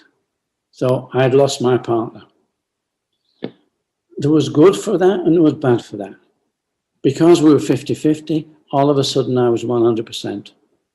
And so my decision then counted. I didn't have to, Jeff was no problem. But we had wives and we had 4 people, always a discussion, why are you doing this? Why are you going to America? Yeah, these were things that are difficult to sort of work with when you have a family. All of a sudden, that was gone because Jeff had died. The tragedy. I just wish he was here again today. But that tragedy helped in many ways take the company because I made decisions. And fortunately, they worked. But there were risks. There were gambles. The family didn't like gambling. The family didn't like that risk. But that freed me to do it. And we ended up with Reebok. I just would love him to be here today to see where we ended. We ended as the #1 global brand. But, 31 years from starting to leaving the business, you don't go through 31 years every day being a great day. Lots of days are difficult. Lots of things challenge you. But I think it's how you face that challenge and how you really sort of build from that challenge. It makes you stronger. And I think that all those many challenges, that's what you are as an entrepreneur, as a person with vision. You have to overcome, and you have to look at them as a lesson. And that for me is really the big thing.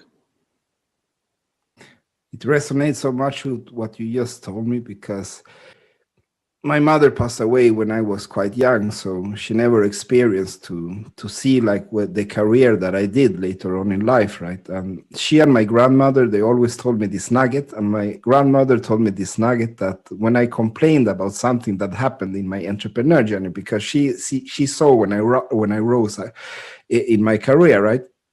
She said that, my son, she said, the negative will always happen. What is important that you leave them aside and start to look at the positive, she said, because the next negative will come round the corner, she said. Yes, well, you're absolutely right. And I think that's something, it's in your DNA. You have that mentally, that yes, we're bound to get some negatives. But if you're a positive person, if you're an entrepreneur, you know very well you have to overcome it. You have to, and you do, because you don't look at it as something which is defeating you. You just look at it as a challenge. And the more challenges you get, the better you are to face the next challenge. And that's how you grow. And you need, for me, a lot of luck, being there at the right time, seeing those opportunities. Don't let them pass you by.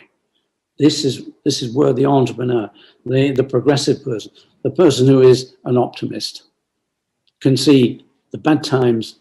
No, we expect those, but we can get through it, and let's learn. Let's grow from it. And yeah, I mean, I just agree with you. It is unfortunate. My father died before we actually became as big as Reebok became, and my brother died before that. And that is a bit of a sadness that I know you carry, and I know I carry, that the people that mean and meant such a lot to you didn't really see the success and where it ended. But again, that is life. That is what happens in life, and it's something we have to overcome and carry on, and just understand that if you did it, you've got an inner strength, and that's really good. Thank you, sir. It put all together, I would say, for the life that we choose to live. That is what I call ourselves the passionate ones, actually. Yeah. I don't use the expression entrepreneur anymore. I say like we live our passion to the fullest extent, I would say, with whatever it comes in our way. I think so, yes. Passion, you have to have the passion, you have to have the vision, and you have to have that determination to keep on going. You just have to do it. What is the most significant moment you're proud of in your career? There are a number, but I think the one is to when we got into the American market, when we got our 5 stars from Runner's World, we needed that hook to get into the American market. It's a big market, and you have to get somewhere. Runner's World was the biggest influence in running throughout the all of America. Everybody followed Runner's World, and they were rating shoes. And if you got a 5-star rating, it meant that you were into the market. So when our Aztec in 1979, we got our 5-star rating, that was the big time. That was the hook. That brought us into the market. And it wasn't luck. We worked for that. We worked hard to get that 5-star rating. So that was the big time for us. A bigger time was the aerobics, but we wouldn't have been in the aerobics had we not started with the running. So running, again, that 5-star in Runner's World, that was the big break for us. And reflecting back on your life, what is the most important learning you would like to share with future entrepreneurs? Well, I think it's self-belief. I think you've got to believe in yourself, because a lot of people, if you ask for advice, the advice can never tell you what you yourself have in your mind and your dream. The advice may help you to just guide a bit, but believe in yourself. I think the most important thing is to believe that what you're doing is right. And if you can do that, you will succeed. So I think it's so important what we're doing here, because I remember a lot of time in my career, I felt so alone. I had nobody to talk to.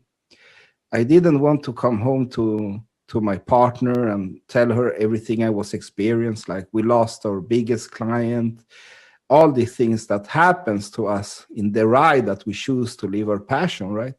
So I think it's so important what we're creating with One Golden Nugget to be this place where we can talk and share these experiences, because I truly believe that the walk of the passionate life we embark on will have so many obstacles. And it's so important that we can talk to each other and empower each other, because it means a lot to me. So I really value everybody's time coming here today. Thank you, Mr. Joe Foster. Thank all the founding members, Maxwell, Steve, for putting this together. Thank you so much. What you just said at the end, Sivash, is so important, because that is the problem I think we forget, that we're humans on one planet Earth, right? And like we're part of something bigger, I would say. We're also part of nature, right?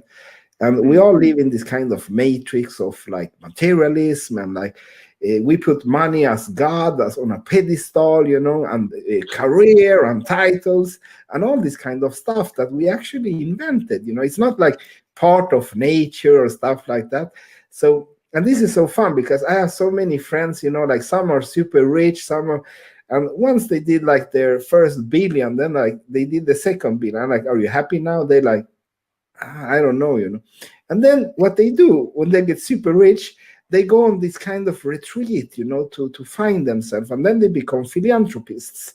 And I like, you don't need to wait all that time to start to help other people. Like, you don't need to wait like all your like life to have self-awareness. Like and this is what I strongly believe, that the sooner you start living more your inner self and get to know yourself, like your true self, and actually engage in not only society, I would say, like try to be a better person, like engaging in others' life, you know, like giving, you know.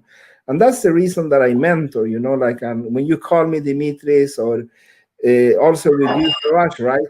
I do it because it feels good inside, because what I realized in life is that the reason I could survive all these traumas was somebody always gave me a hand when I needed, you know. Maybe it was my grandmother or another entrepreneur, just by listening to me, you know. That's what I wanted. I wanted somebody to hear. So that is what I'm trying to tell people, like, try to be there for others also. Like, there's something beyond all this, the matrix, you know, like maybe the people at Amazon are more happy than us. Like, don't look down on them because they don't have a PhD. Maybe they're doing something right. Maybe we are the ones doing it wrong, right? Yeah. Which the key would be then, Eduardo, I think that we need to find those things which are not measurable, which are not quantifiable. Yes, I like that. The unquantifiable self. Yeah. That's the people you actually care for, right? What you just said, right? You can't measure the love for your child. It's unmeasurable, right?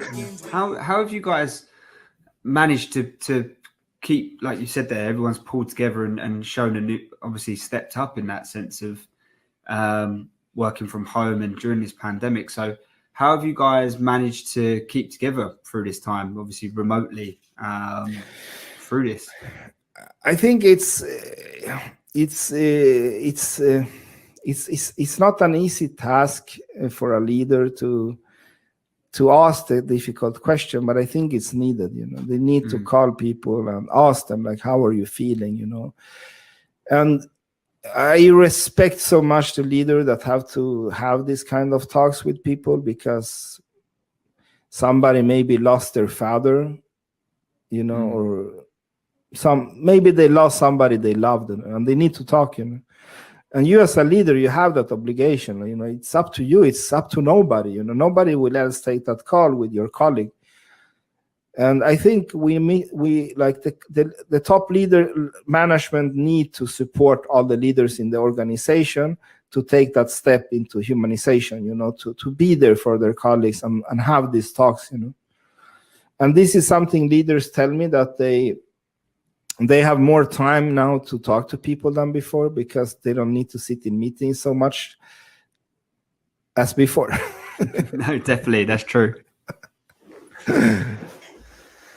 I don't know. I get emotional when I talk about this, but the reason that I write about all this stuff is that I realize it's not only us. You know, a lot of companies, I think, are going through a beautiful journey of healing. A beautiful journey of coming together as colleagues, as humans.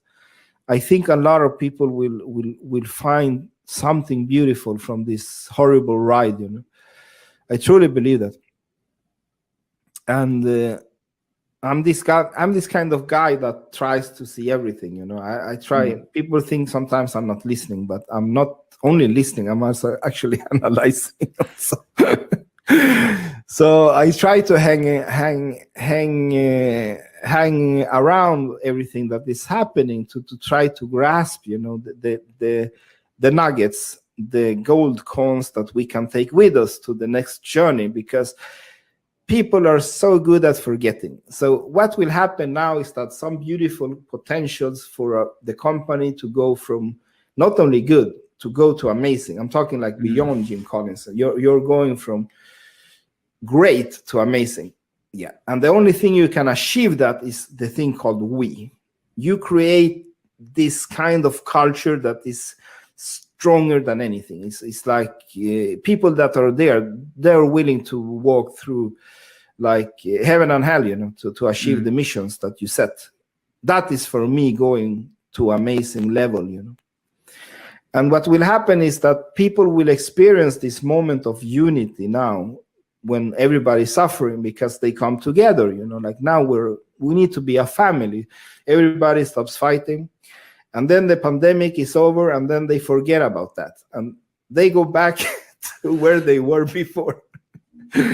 So what I'm telling everybody now, when like they're asking me about the thing like that is happening now, I'm saying like, note down the nuggets, the gold coins that you have now.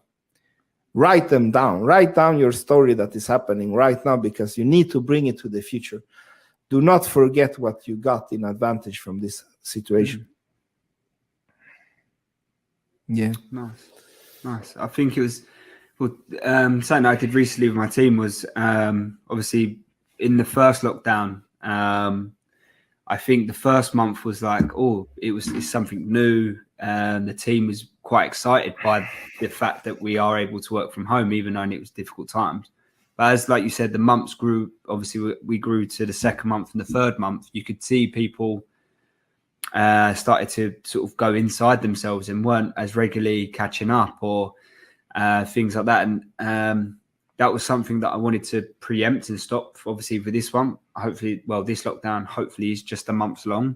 So I opened it up to the guys and provided a questionnaire where they can suggest their ideas. And the amount of creative ideas that came through that and that we've started to implement on a Monday, we have an hour-long chat. Well, I'm missing that chat at the moment where we can talk about the football and everything.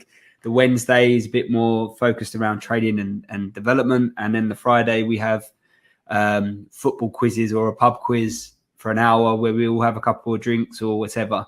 And just seeing that, the guys taking control and suggesting that was something that I was really impressed with. And actually going forward is, like I said, we're implementing it right now. So did you guys do anything like that as well in terms of adding your own twist on it? Or again, not from a social point, but again, from having that chance where everyone can talk to each other, or the quizzes, for example, or anything like that at all? Yeah, we had something, but I really liked what you said, because this is what I'm talking about, that positivity is not only about having fun, it's a mindset that, okay, we hit the fan, like it is what it is. We know nobody likes it, and we know, like, Pele, you're not feeling good, but okay, let's come together and do something about it, And that's for me what defines great leadership. You should not panic. You should. It's up to you now to make this straight. And if, as you did, because that is what they need. People need guidance. People need they need a moral support. Like they need a hug. They need all these kind of things. So that's why I'm saying that micromanagement or hierarchical negative style never will work. Positive hierarchy, I truly believe in that. Hierarchy is actually not something bad. Military has a lot of hierarchy that works really good. Like a soldier that goes to war, he knows why he goes there, and he knows, like, he has the why. He don't think about it, and he knows that everybody there in the field is his brother and sister. Now that's a feeling that companies need more of, brother and sister, not like company politics or this. You understand what I'm saying? Like we need to have this camaraderie, because the work is such a big part of our life. No, definitely. I think when you bring everyone together, I think it all just, like you said, it completes itself, and then you have that natural balance, if you will, from professional, but also from that cultural point where, again, I'm pretty I'm pretty proud of the team that I've got downstairs, because they've gone up and down the roller coaster ride through the last 2 years actually. But I know if I'm not there, I know they're together and we're still in touch, whether it's through WhatsApp or something, or whether. Oh, my microphone was off, but been doing great. I really enjoyed the previous talk. It looks like it's going to be a very, very high end event, and I'm looking forward to attend. Yeah. So let's now let's talk about the next event. It's called the Hispanic Community. Remind me. Well, we are, Eduardo here is with us. He's the initial founder of Los Digitales, which is a community of Hispanic influential people in the realm of entrepreneurship and worldwide business. And we're basically having the launch of our community at Purple World with the first summit, which is the Los Digitales International Hispanic Community Summit.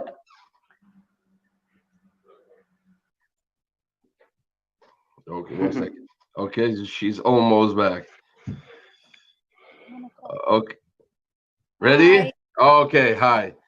I don't know what happened. Hi, Suzanne. Welcome to the Hi, live. Suzanne. Hi. Welcome back, I guess. Yeah, thank you. Sorry, I got out. Yeah, so now we're talking about the second event, about Hispanic Entrepreneurship Summit. Entrepreneurship Summit. It will be amazing. So first, tell me, where do you find the Purple World? Now, after that, we're going to talk about the details about the event.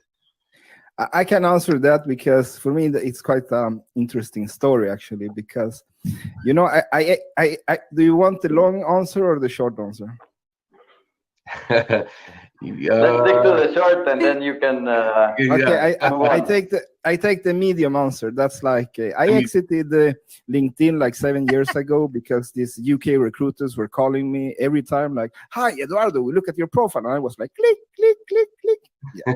I entered 2 years ago because I'm writing my book. Now it's actually 2 books: The Digital Culture and The Way of the Passionate. And I met this publisher. They say, "You need followers, Eduardo. Go on LinkedIn." So I give it a try actually. And I go there, start sharing my text, and I get more and more followers. And I start to connect with really interesting people. Rob Housey, Brian Wallace, right? So I start to talk with Brian Wallace, and we like connect immediately, right? All these empowering people coming together. I was like, whoa, this network has become so amazing, right? So I asked Brian, like, where is the LinkedIn gala? He said, like, what are you talking about, Eduardo? Which gala? Like, where do we meet? Like, where do we party? Yeah. So he like, there's nothing like that, Eduardo. You have this LinkedIn live, right? And then we were like talking back and forward, and I get this invitation. I think it first was Rob Housey. He said like, virtual Purple event. You have to come, Eduardo. And then I get like, yeah, right. And I remember when I entered the first time at Virtual Purple, and it was everything that I was missing, you know, the community, the unity, the passion, all these amazing people I've been talking to, we were there, you know. And I'm a digital expert, and I lecture about the digital culture and why you should put people first, process second, and technology third. And the thing is that with digital transfer, what happened with COVID, it was actually 2 main things. One, we that believed we could never work from home, we could work from home. And leaders that didn't trust us that we would work from home understood that we could work from home. So COVID will not go away tomorrow or next week. So we need to move to a remote world. That is the fact. Any company in digital transformation, you need to understand that we're shifting in a new era. An era where we can work everywhere. And for me, Virtual Purple, all these digital kind of new solutions, how we meet, how we interact, you know. And for me, it was just, you know, I'm a passionate person. For me, it was like love at first sight. And then I met you, Itzy, right? And we talked back and forward. Yeah, yeah. I remember I met you the first time. You right away connect, like the energy. And I was like, Itzy, we're going to do an event here. I want to do an event. And then with Los Digitales, I met my brother, Juan, you know, and the same thing. We just connected, you know, and Jose Ochoa and all these people, we came together. And I told, yeah, Juan, and you came to the second event, right? Then you can take over and talk about that experience that you had when you came to Virtual Purple. Well, yeah, yes, Eduardo and I met on LinkedIn, and we immediately hit it off and found that we had very similar interests and goals. And we started talking about creating a community. He had given, I think, some consulting to another community and thought that there was a necessity worldwide of having one large Hispanic community that focused on helping each other out and grow in a professional way. So we started talking about what this project and community could offer the public. And to begin, we said, I have a couple of background experiences organizing events. And we put together the event that is on November 26th. I know it's Thanksgiving, which is, I think it's very proper because we all have a lot to give thanks about. And we're going to hold 8 keynote conference speakers that will give their addresses in the morning as to clear up the afternoon agenda for people that want to spend some time with their families as well. But the level of the speakers we got is amazing. We have speakers from Chile, from Venezuela, from Mexico, and Spain. And they're all going to talk all over the world, all over the world. All over the world, yeah. One American as well. He's a Latino that lives in Silicon Valley. And I'm really overwhelmed by the fast response we've been having. We basically announced the event 3 days ago, and we're close to having 400 attendees confirmed in LinkedIn event. And the potential of the community is very big, and we have a very, very serious agenda. Gracias. Gracias. I have to say 2 words regarding what Juan just said. Me and Juan, we've been being in Virtual Purple quite a lot, actually, just enjoying it, you know. We've been riding the boat, we've been like meditating on the rocks. We're like just stuck on that. Yeah, that's true. And I have to say, like, we're a network of leaders, by leaders, you know. So when Juan took the flag, he had the flag, you know, to do the event. I don't interfere, I just support. And when Juan came back with like the concept, I was amazed, you know. He said, we're not going to speak, Eduardo. We're not keynote speakers. Others will speak because we're there for them. And I was blown away, you know. It was like so genius because that is what we want to create, you know. If you want to be an empowering network, you can't take the center, you know. I have shined enough. I don't want to be the sun. We need to create new stars, right? So that's the whole soul of the Los Digitales, you know. Awesome. And also you, Itzi, man, you're also that person. I know that. That's the reason we connected so much, you know. Exactly. So look at your event. People are coming from all over the world. Like, this is the power of networking, especially on the Purple world. Now with COVID, Purple is the best solution. And I like the idea that you're doing it for the Hispanic community, because the easiest way to build your confidence, to build your to be successful, to build your business is with community. And from community, you know how to go outside. So definitely we have to be open for everyone. But when a community comes together, the support and the love and the help, they understand each other. So it's very, very important, and I'm so excited for that. How came that you decided that I need to share, you know, positivity to the world? Like, what propelled you to that? Well, this is not something that's new as far as for me. For me, I grew up very poor. I grew up at a very low level of poverty. So early in my life, I knew that I wanted to change my situation. And by doing that, I grew a greater appreciation for individuals that were in my situation as well. And so it's always been my mindset to give back to individuals that are less fortunate than myself, and then also to create opportunities and avenues where people can see that they have the ability to be more than what it is that they're born into. and they don't utilize that as a crutch to actually hold themselves back, but they use that as a stepping stone and how it is they might be able to go further and accomplish what it is that they're actually looking to do. And so this is something that started deep inside of me when I was just a kid, because I was poor. And I know what it's like to be poor. I know what it's like to live in a mission. I know what it's like to sleep in a car. And I know what hard times is. I know what it's like to go to bed hungry. But now, of course, things have changed because of that hard work, the discipline, and the dedication, and also because of the desire to want to see something better as far as in my life, other than the way I grew up, and also in the neighborhoods where I grew up. In the neighborhoods where I grew up, there was gun violence, there was shooting, there was stabbing, there was drug sales, and it was the lowest socioeconomic status within the neighborhoods. But I say I'm a good product of my environment, because I still love Venice. Of course, it's changed a lot now, but back in the late 70s, it was bad. It was very bad, but I still love it. I still love to visit. I love the beach there. I love the food that's there. I love the melting pot that's there in that portion of California. So it's got a lot of great things there. The best part, of course, is the beach and the wildflower pizza. Man, tell me when you're going there next time. I will go with you. I have to connect you with Frank Carvajal, because he's like a big Latino leader in US. And we talked a lot, him and me, we talk a lot about the thing about growing up, coming from El Barrio, or from some say, I hate when they say the ghetto, because that is like marginalizing us into some.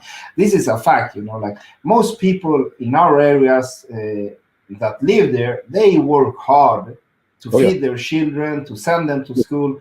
Now, we have some bad people, or I would not say even bad, I would say people that walk the wrong path of life. And they are like that is what you see. You see a small, tiny percentage that make the news, and you judge all of us. And I don't like that. I talk a lot about Frank Carvajal, about this thing. And I can tell you like this. This is how I see the world right now. From an entrepreneur perspective, I see it like this. Entrepreneurship is like boxing. It doesn't matter if you're the son of the president. When you enter that ring, it's about skills, my friend, and hunger. Right. And that is what we have. We have a lot of hunger. And another thing that is common, I would say, for us, like what you just said that is so important, we don't forget where we came from. We give back once we climb that ladder. And that is what I'm preaching, and this is what Frank Carvajal is saying with Tiempo, what he's doing. I need to connect you to. He's saying, and I think Jesse said it too, Adrian Mendoza said it on my show, he said that we need to climb giving one hand down. That is how we rise, my friend. Because we know what we have to pass, because the door was closed for us. We couldn't sit at that table. And then we decided, you know what, we will build our own table. And that's what we're doing, my friend. We're building our own table. Yeah, it's so true. But, the thing is that I guess that's that genuine, authentic sense of empathy, being able to appreciate where you come from, but at the same time, having that understanding that I don't have to stay here, and this is not my destiny. And like we had previously spoke, that I made that decision when I was 11 years old, that this was not a defining factor of my life.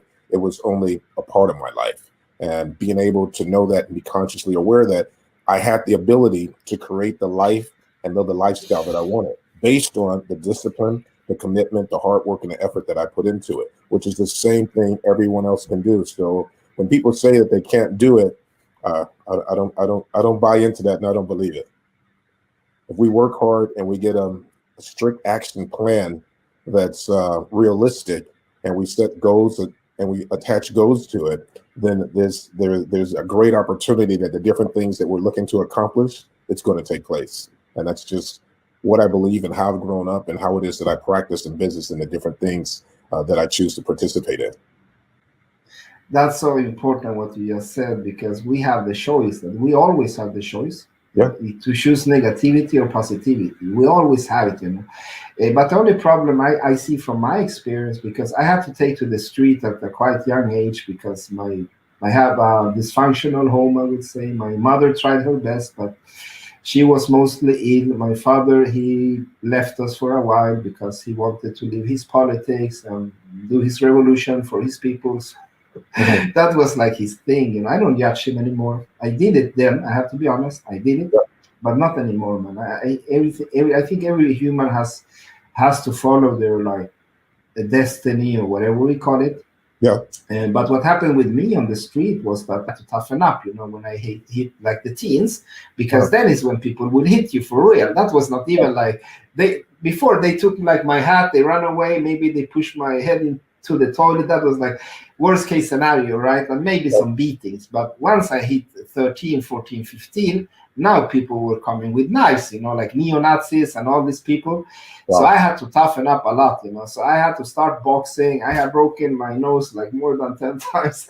I realized that some people influenced me by believing in me. And that is what I'm trying to say with these stories, that when I'm talking now with Frank Carvajal and other people, like how can we go to the ghettos that they call them, or like the barrios or whatever? How can we go there and inspire you, to lecture? Because these youth, the only positive they see is that I don't know, that they don't know so many entrepreneurs, I would say, or engineers because they move out. So that is what I'm talking. What is your perspective on what I just said? Like my experience. But I mean, we share some of the similar backgrounds as well. We grew up, like I said, very poor, and it was just my mother, and then it was 4 boys. Initially, our journey started in Chicago, and then from there we moved to Los Angeles, and then from there to Venice. But the entire time of growing up, I saw my father maybe twice in my life before he passed away years and years ago. But he was never a part of the life, and so then everything that took place was my mother's doing. So the disciplinary, the management of the grades, our academia, and everything that took place, the discipline, it all came from her. But of course, being in that type of neighborhood or being in those type of arenas, of course, you find people that want to pick on you just because you have less money than they have, or you're poorer than the poorest people there. So of course, you're always an item as far as to pick on. And so that was a part of my background as well. I mean, I was always picked on. I was always taunted, because my clothes possibly were tattered, they were old, they were used, they were secondhand, or they came from the Salvation Army. But then, of course, things changed once you get a little older, because, I started growing into, this body that I have now, and being able to develop and participate in martial arts and different things like that. So that was a way really to combat as far as the different bullies or individuals that thought that they had that ability to take advantage of me. So those days, of course, they went away, and they never returned. So I can definitely understand, and I can appreciate where it is that you came from and some of the different things you went through, because I had to go through the same things as well. So I know. Yeah, the only thing I did wrong, I think, was that I wanted revenge for some years, like when I was between, I would say 15 and 18. That was, I'm saying that I had this anger that was not healthy for me, Yeah. Because I wanted revenge on society, on these skinheads that have beaten me up someday, maybe, or these bullies that had put my head in the toilet, because now they were afraid of me. I have made the opposite, right? And then what happened one day, then I entered a bus. I was like 17 or 18, I don't remember, but this little skinhead, like 15 years old, with his Nazi symbols, came on the bus. And I look at him, and I saw he was so afraid of me, and I saw him, and I didn't see like now this Nazi skinhead. I saw myself, that child that was terrified of going to school, because maybe he will meet one of these older like racists that want to hurt me, right? Right. And I saw his fear, man, in his eyes looking at me. Now I was quite big, I was bodybuilding, I was boxing, and my broken nose. It's like I didn't look so nice, and he just looked at me, and I just saw him, man, and my heart broke in pieces. And I thought to myself, what have I become? Right. What have I become? That triggered something in me, I would say, that it took me, the change didn't come immediately, of course, but that propelled me to start to walk into healing, I would say. Because like I said, I was still the computer nerd. Nothing changed, you know. And I think if that is the thing what I believe in, some say the law of attraction, some say like the universe followed you. But I think that maybe that incident woke up that I could come back to my books, and then I entered university. Okay. So then I say that everything has a reason, because I get this question: is there something you would change if you could go back in time? You know, like for example, when they put your head to the toilet or whatever, you know. And I would say, no, nothing, man. I would take all the suffering again, because now I have my children. Right. Would you, if, and I have now, this is the big question, right? If you could go back in time, would you change something? If I could, I think I would change growing up poor if I could. Yeah, that's a good one. I can agree on that. Maybe I would have some more, right? But the thing is that all those different things that happened once I was young, and that I was coming up, and the suffering and the hardship, it all led to me metamorphosing into who it is I am now. So I wouldn't be the person that I am now had I not had those type of hard times. I would not have taken my kids to an orphanage inside of Thailand to live for a week. I would not always be looking for community service events that I could always participate in, because I wouldn't have that empathy, and I wouldn't have that understanding of what it means to be poor, what it means to be hungry, or what it means to be in a different place, or to live in low-end motels in slum neighborhoods. I wouldn't have that experience. So therefore, that would change who it is that I am today. And I wouldn't have such a high level of empathy and also concern for other people. So if there was something to change, if I could, of course, it would be the economic status. Because although growing up poor, there's nothing fun or exciting about it. You have a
second week, everything was good, and now I'm working on time for this life stuff. I do. Have my team, not the best, but I have to take the team for some more to do. That's kind of bad. There was a lot of the other people done men that were less like you have a lot of people around and then to take it. Now they just like really most of the time. So that's the thing that happened. Not that they were out of just like that. But here and there, I did that kind of thing. But I don't like it. But it's like I'm not going to stay around it.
That's actually a problem that is here in part of the also something that affects the health of the human.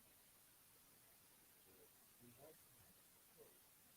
That is the problem that we go wrong falling into ways that make that's I feel that it's an important issue, but without turning out. I don't know if people come out of listening, but I expect everybody to be the best version of themselves when they work for me.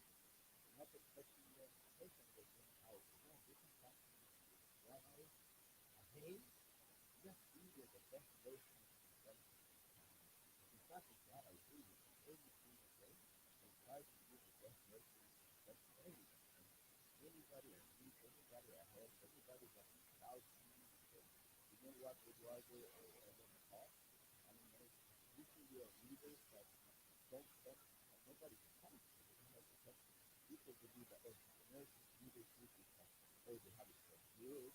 You actually need the language really of everybody, you know, because as an entrepreneur, you can only talk about the leaders, but you got leaders, you got the owners, you got the founders, I don't want to only tell my family that you know you lost your family. I don't know how to pay for them. But you don't do that. You know, it's like women, if you can not agree with that women, now you can start being leaders. Leaders people that they need for their family. So I have been without salary for like, at most I think I went without 6 months. Main reason that we actually so that is the mentality. That's about one, taking responsibility, build an environment of safe haven.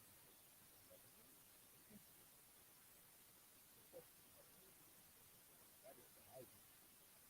And you should not like I'm not expecting that everybody like me or good at the course or like but I have a man that's not like culture no one, no young, we know how to handle it. You don't need to be like us, but you can still take a stand. Like, people will not be your parents, people will tell them to do it.